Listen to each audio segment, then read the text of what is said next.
Hello and welcome to this week's edition of 50 Years Serving the Island, a series of programmes showcasing highlights from Manx Radio's archives during the station's first 5 decades serving the public in the Isle of Man.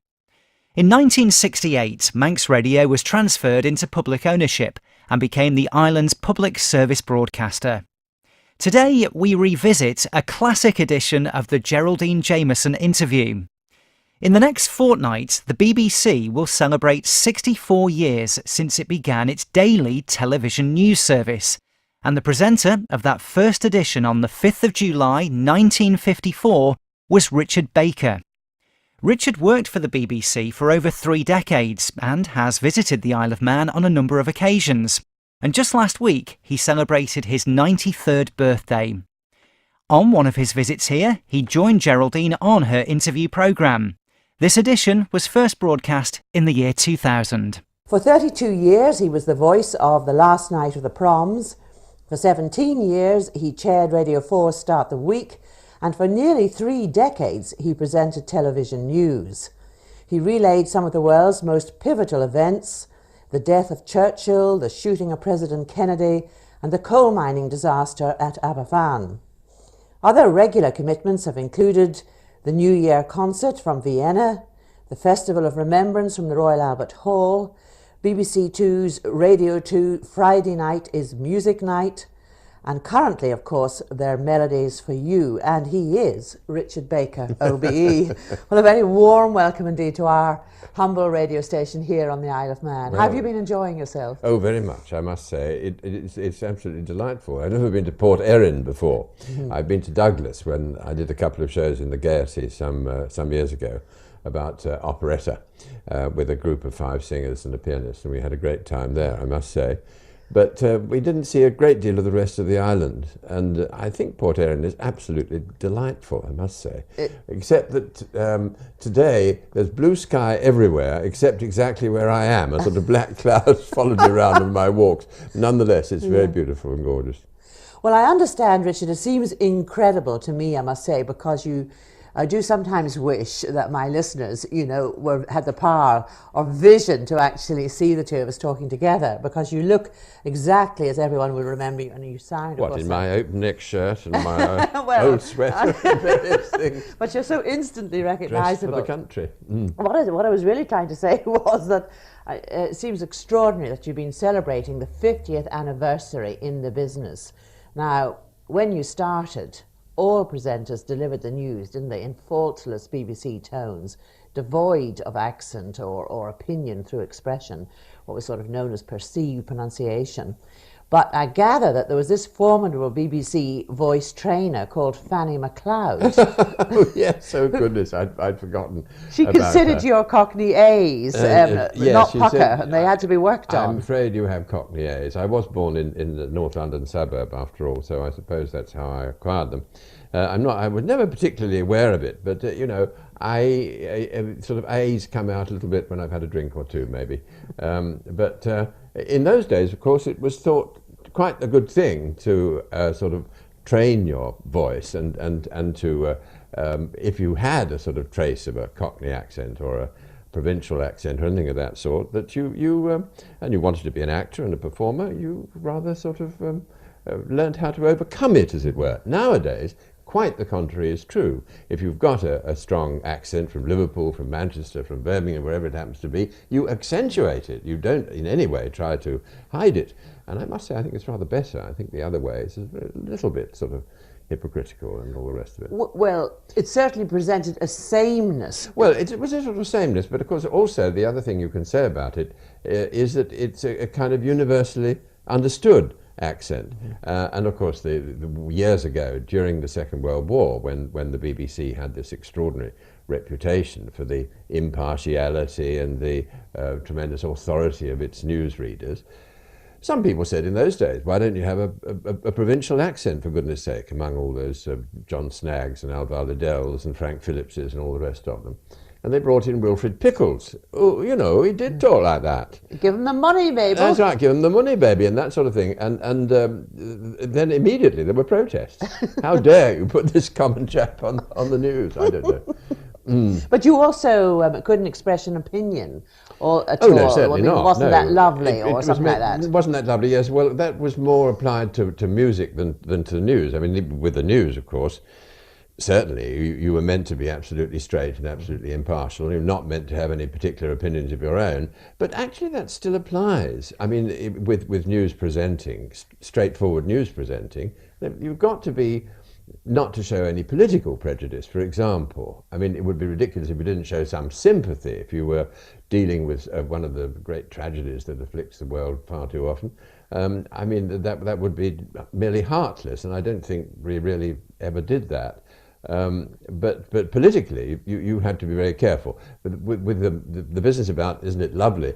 that really applies to introducing music and music presentation. And my first job with the BBC was with the third programme, which was started just after the Second World War, and had this wonderful remit of putting on the best in music and drama and poetry and all the rest of it. Never mind if nobody listened, or very few people listened. It was meant to be elitist, you see. I know that would be a dreadful thought nowadays. It was meant to be the best. And we were required as announcers to simply state what was going to be played and shut up. Yeah. Nobody's interested in what you think. They don't care whether you think it's lovely or not. Let them make up their own mind. Dear boy. Something of that sort, yes. Well, as some of them, of course, do say, perhaps after a long news presentation, broadcast, I heard one of them say recently when Prince William, it was his actual birthday, turning 18, but he wasn't going along to the big birthday party at Windsor Castle because he had an A-level exam to sit the next day. One of the news, I think it was the BBC, said, isn't that a shame or something, poor William, you know? Yeah, well, just at the very end, just yes. out of the comment. Well, that, of course, That's would right. not have been tolerated in your day. Well, no, now, let's not. get your background here, because maybe our listeners are not so familiar with that. You said that you came from northwest London. Your father was a plasterer by trade, but he had a very impressive voice and a love of drama and music, and obviously passed that on to you. Something I must tell you is that he came to Douglas, Isle of Man, for his honeymoon, with my mother, oddly enough. Thank goodness and for that, my Richard. second name is Douglas for that reason, I have to tell you. Really? Yeah. Anyway, and I thought of that very much coming back this time. And oddly enough, it was what would have been my father's birthday yesterday when we did a concert here in Port Erin. Yes, he was a good singer. He came from Stamford in Lincolnshire, and he used to sing in Malcolm Sargent's father's choir in Stamford. He was a man who my father never had any great education. I mean, he left school when he was very young, 12, 13, something like that. But he belonged to a generation that was apt to be very well self-educated, and he read lots of very quite difficult books, and he loved things like War and Peace, and he read Shaw, and he read H.G. Wells and all these people. And he was extremely fond of music, and unusual music you wouldn't think he would like, and he collected the scores of the string quartets of Bela Bartok, for example, quite advanced 20th century music and things like that. And he built me a toy theatre when I was a boy, so he was lovely person. Well, after grammar school, you saw active service in the North Atlantic. You joined the Royal Navy. Yeah. This is the bit where it justifies my description that your childhood ambitions, one of them was to be a sea captain. Tangential is what you said. I and did. Absolutely dead right you are. I've never been captain of anything. But I do love the sea. And certainly when the time came during the Second World War to decide on one or other of the services, which we had to, of course, there's no question about going into the Navy. And I thought, well, these other interests of mine would have to sort of take a back seat for a time. There wouldn't be any acting or anything of that sort, and there certainly wouldn't be very much music. But the odd thing was that when I went to join a convoy escort ship as a young midshipman, the captain, who was a hero, he was a VC in fact, not a very cultivated man, said to me, "I hear you play the piano, Baker." And I said, "I do, sir." Oh, he said, I'll get you a piano. I said, that's extremely kind, so thank you very much. So he went ashore in Liverpool one day and came back with a piano, little one, little sort of yacht piano, which he put in the officer's wardroom. So there you are. I said, there's your piano, now play it. So I played my latest Mozart sonata, and he said, no, he said, that's not the sort of thing I mean at all. He said, don't you know the good ship Venus, or or the Ball of Kirriemuir, two of the sort of ruder naval songs. So I learnt a new repertoire. I was rather grateful to him, actually. And then I went to, I don't know, naval air stations up in Scotland at Machrihanish and on the east coast as well. And there I was absolutely deeply into show business. I mean, the air station in Machrihanish with about 2,000 people, half Wrens and half lads. I mean, we put on an endless amount of shows and cabarets and entertainments of all sorts. And I was the entertainment officer there. So, you know, I was doing the theatrical bit then. Well, when you came out, of course, of the Royal Navy after the war, you did graduate, and then you did a year in rep theatre. Yes. But I think you realised that you were suffering mostly from unemployment, and this exactly. Well, I mean, saw that no was future. in those days the extraordinary thing of weekly rep, which hardly exists these days, and probably just as well that it doesn't, because when you think of it, it was just ridiculous. We used to do, I don't know, Heartbreak House with Bernard Shaw one week, Romeo and Juliet the next week, the Cherry Orchard the next week. I mean, and you'd have one rehearsal for each act. Monday would be Act 1, Tuesday Act 2, Wednesday Act 3, and so on, to go through it, and perhaps a couple of run-throughs, and that was it. And however one could possibly give a decent performance under those circumstances is amazing. But it was great fun, very hectic. Somebody, I believe, recognised that you really had a perfect radio voice. And you applied, and that's where, you know, the rest is history, literally. Yes, that was, I mean, just in those days, it wasn't a tape recorder, it was a wire recorder. And it was when I was in rep in Oxford, and we were messing around, and I was recorded some poetry, I think. So I said, oh, we've got a sort of BBC voice. So I wrote to the BBC, and then waited, I mean, months. It was a dreadful, it's like the sort of, I don't know, gestation period of an elephant before anything happened. And then eventually, after a lot of tests and auditions, they offered me a job, not as an actor, which is what I really wanted to be, but as an announcer. And I thought what it would do for the summer.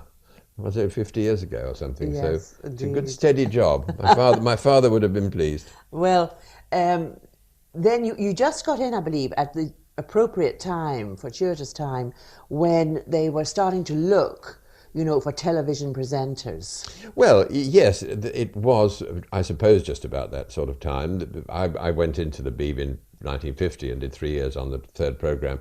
And then there was much talk of starting a television news programme, a daily television news programme. Up till that time, all that had happened was at the end of transmission of the television service, and of course there was only one channel, there was a sound bulletin, you know, just read like an ordinary news bulletin with no illustration at all. And there was a very successful programme on television called Television Newsreel, I think it was. Anyway, that was a very professional job, rather like a cinema newsreel in the old days, and they would give themselves time to edit the stuff and do it very professionally. But it didn't have to be absolutely completely topical. It could be a day later, you know, and they added music and they added effects and all sorts of things like that, and it looked very good. Well, when it was decided to do daily news bulletins, it was still ruled over by the mandarins of Broadcasting House, the old guard, as it were, who really didn't trust this new medium at all. They thought that news really didn't need illustrating in any way, and that the spoken word was all anybody really needed.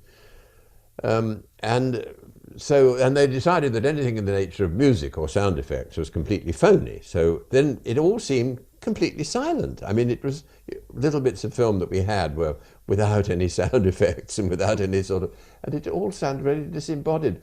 And I remember the newspapers when we first went on the air in 1954 were absolutely vitriolic about the thing.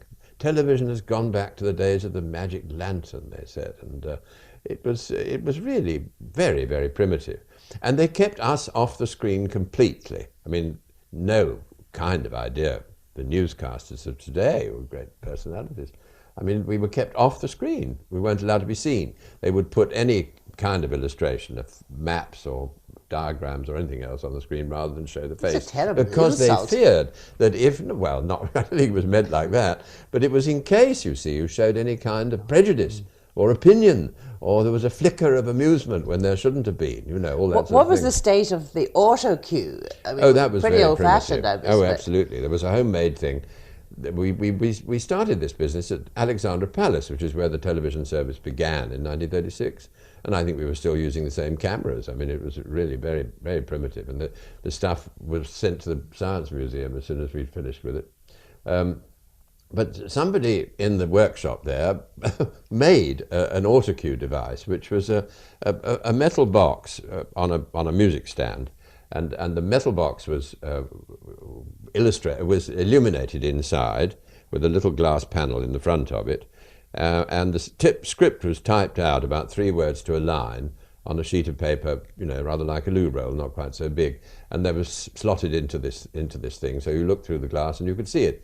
And there was a girl to operate it in accordance with the speed that you were speaking at. The only trouble was it was slightly below the lens of the camera, so that gave you a bashful look all the time. You were looking very slightly down to see what this thing was. And wasn't there a famous time? Stark. Oh, the perishing thing. The Queen Mother was the upside down. Queen Mother upside down, yes, I remember that.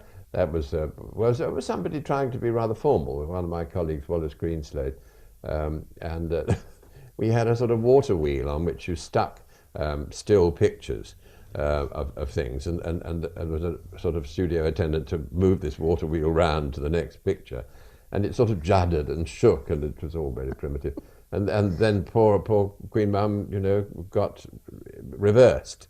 And a hand came in and turned it round and put it sort of straight. And Wallace Green said, "We must apologise for inadvertently showing the Queen Mother upside down just now." It's wonderful, that. It was quite absurd. You're listening to 50 Years Serving the Island, a series of programmes showcasing highlights from Manx Radio's archives during the station's first 5 decades serving the public in the Isle of Man. Today we're revisiting the Geraldine Jameson Interview, where her guest on this edition, first broadcast in the year 2000, is the former BBC newsreader Richard Baker. But you were one of the first to come out with an expletive on air, which Really? was unheard of, I gather. But it was, you know, what in hell is going on here? Yes, I know. Which, considering what happens nowadays, I mean, that wasn't the television. It was the radio, and it was you know, was the third program where, you know, the context of the thing was rather stately, serious music, and we used to operate in a continuity studio.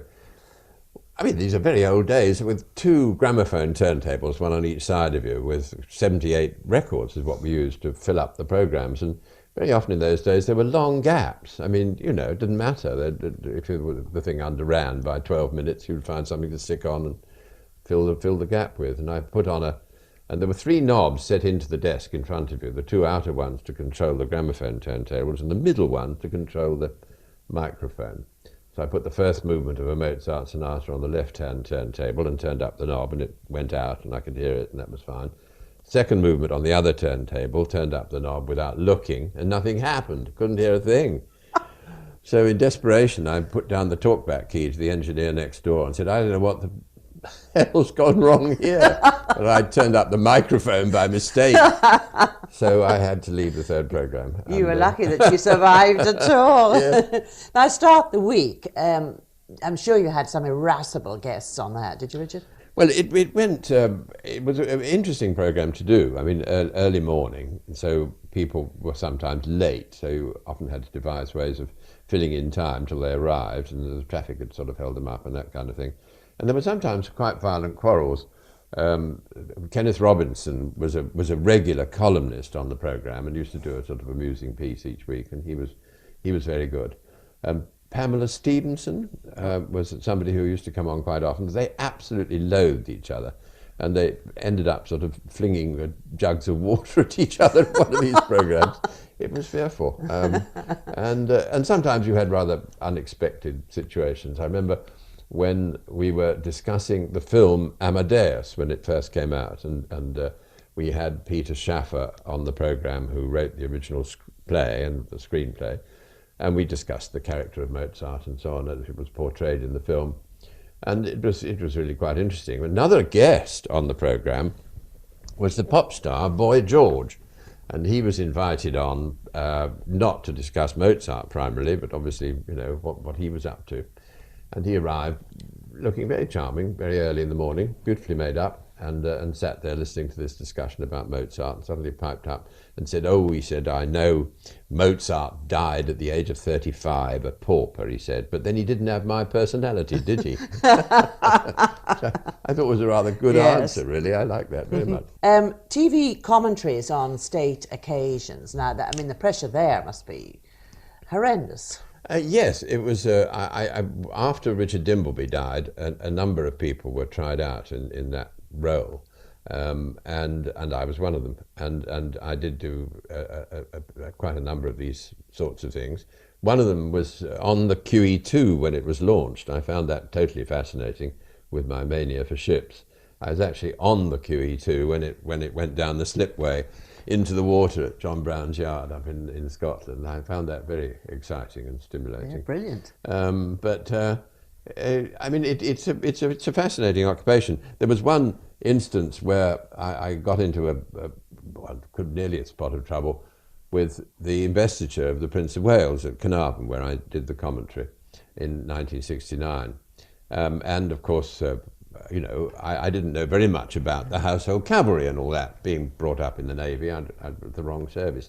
So I thought I'd better do some fairly furious homework. And I went to the barracks where the household cavalry are housed and trained in London. And I was shown round by the adjutant, who was absolutely charming chap. He couldn't have been sweeter.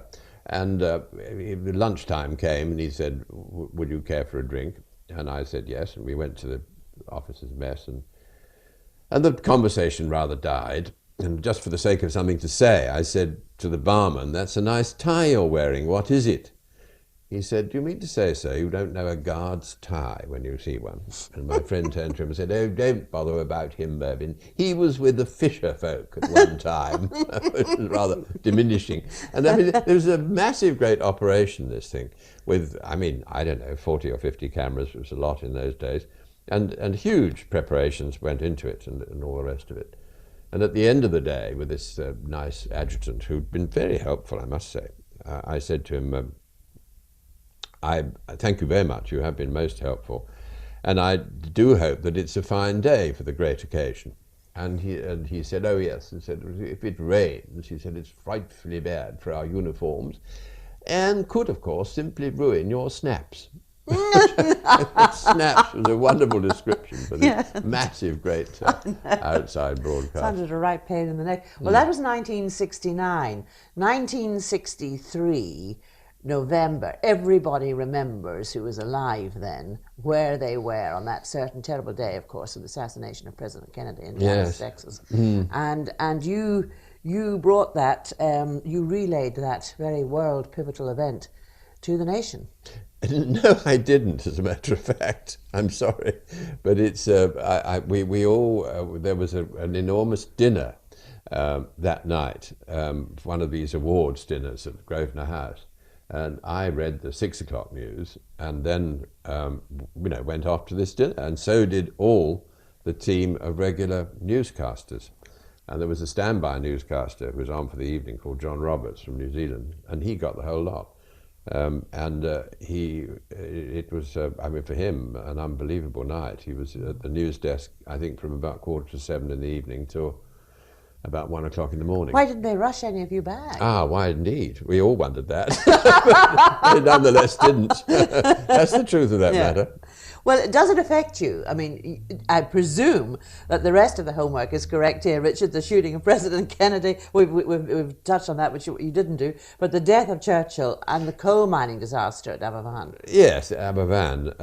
That was the awful event when a coal tip, a huge coal tip, collapsed on a primary school, and this was a terrible event, I forget now how many children were killed, but a large number. Yes.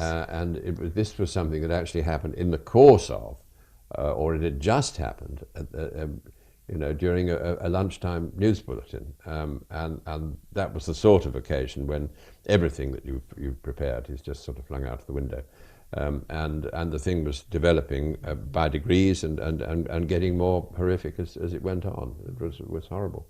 Well, life has certainly come full circle for you in this respect, in that you're back on the sea.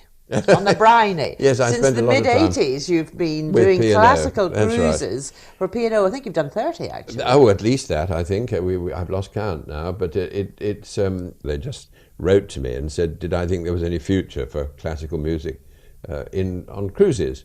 And I said I thought there was, and so we put together a team of, I think it was 10 or 12 musicians, and we did one of these cruises.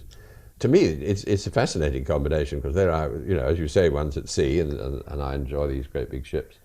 One of the best things was going up the Amazon to Manaus in Brazil, where they have an extraordinary opera house in the middle of the Amazonian jungle. It's a beautiful, beautiful theatre, and 1,000 miles up the Amazon. And we took 600 people from the ship and did a midnight matinee in this opera house, which was really very exciting and lovely. Well, you certainly developed your career now outside broadcasting studios, as we're talking about. And you're very much in demand, really, for your autobiographical entertainments, one of which is you sometimes play Sullivan in your own show, yes. Mr. Gilbert and Mr. Sullivan. Well, that's right, yes. I mean, I've always loved Gilbert and Sullivan fan, yes, are you? I mean, my mother and father took us to Gilbert and Sullivan operas when we were small. Whenever the D'Oyly Carte Company came to London, we would queue up for the gallery. And it's such a good story.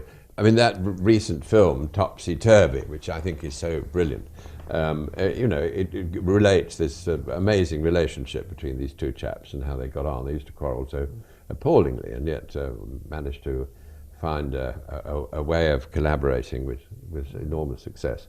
And I wrote a show some years ago about Gilbert and Sullivan, and we've done that around the place with a great friend of mine playing Gilbert. You've actually written 9 books, mostly on music. Yeah. I think the most recent was an illustrated biography of Schubert. That's right. But also 2 naval biographies, reflecting, of course, your service with the Well, yes, I mean, one of them is a marvellous old boy. He's, I'm afraid, dead now, but a great, great character called Sir Gilbert Stevenson, who was known colloquially as the Terror of Tobermory, because during the Second World War he ruled over a training base at Tobermory in the Western Isles, in the Isle of Mull in Scotland. He had sort of ships that came into the bay at Tobermory. 1,000 ships altogether went through his hands. And the idea was to develop our skills in anti-submarine warfare in the space of about a fortnight. There was no more time than that, and a lot of us had never been to sea before. He was a terrifying old boy, but his aim was to sort of put the fear of goodness knows what into you. He had rather unconventional ways of going on. He was a great believer in initiative. Whatever else you didn't have, whatever technical skill you didn't have, you should show initiative at all times, and all this kind of thing. And he used to do rather unexpected things. So he came alongside one ship that was in the bay under training, and sort of came up the ladder, all this gold braid and one thing and another. And there should have been a very smart salute from the quartermaster on the gangway, instead of which the chap just sort of leant back and said, "Hi, more or less." I thought, the Admiral thought, right, this is no good. So he took off his gold-braided cap and flung it on the deck in front of this lad and said, "Now, my boy," he said, "I want you to imagine that's an unexploded bomb which has fallen upon your ship. What are you going to do about it, eh?" So the boy took a step backwards and looked up at the chap and looked up at the Admiral and looked down at the cap again and kicked it over the side of the ship. And so the old Admiral said, "Well done, my boy, well done. That's what I like to see. That shows initiative. Now," he said, "that's a man overboard. What are you going to do about that?" You've been listening to an edition of the Geraldine Jameson Interview, first broadcast in the year 2000, where Geraldine's guest was the former BBC newsreader Richard Baker. And you can hear this programme, along with lots of exclusive content from Manx Radio's first 5 decades as the island's public service broadcaster, by going to manxradio.com/portal.